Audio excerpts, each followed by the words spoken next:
அனைவருக்கும் வணக்கம். பாரம்பரிய திருவள்ளுவர் குல வம்சம் பிரசன்ன ஜோதிடர் சுபம் ஆரிமுத்து. இந்த பதிவு உங்களுக்காக. இன்றைக்கு உங்களுக்கு ஒரு அற்புதமான ஒரு விஷயத்தை கொடுக்க போகிறேன். நம்ம தொழிலுக்கு போகிறோம், நிறைய தடையாக இருக்குது. ஒரு கல்யாணம், ஒரு பொண்ணு பார்க்க போகிறீங்க, தடையாக இருக்குது. ஒரு மாப்பிள்ளை பார்க்க போகிறோம், தடையாக இருக்குது. நம்ம வாழ்க்கையில் எதையுமே ஜெயிக்க முடியல, போகிற பக்கமெல்லாம் எனக்கு தாமதமாகவே இருக்குது. வேலைக்கு போனால் ப்ரெஷர் அதிகமாக இருக்குது, ஓனர் என்னை திட்டுறாரு, இந்த மாதிரி நான் என் பேச்சு எடுபட மாட்டேங்குது. இப்படியெல்லாம் உங்களுக்கு நிறைய இந்த ப்ராப்ளங்கள் ஏதாவது இருந்துச்சுன்னா, எப்போவுமே நீங்கள் காலையில் எழுந்திரிச்சு குளித்து சூரிய நமஸ்காரம் பண்ணிவிட்டு ஒரு கருங்கல்லை எடுத்து ஒரு கல்லில் வச்சு ஒரு சுத்தியில் எடுத்து அந்த கல்லை உடைச்சிட்டு போனீங்கன்னா உங்களுக்கு அந்த தடை தோசை நீங்கிடும்.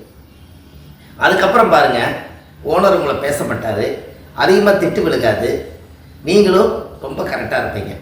இதை செஞ்சு பாருங்கள். நிறைய பேர் இதை செஞ்சு பலனடைஞ்சிருக்காங்க. நீங்களும் செய்யுங்க. அடுத்த பதிவில் உங்களை சந்திக்கிறேன். நன்றி, வணக்கம்.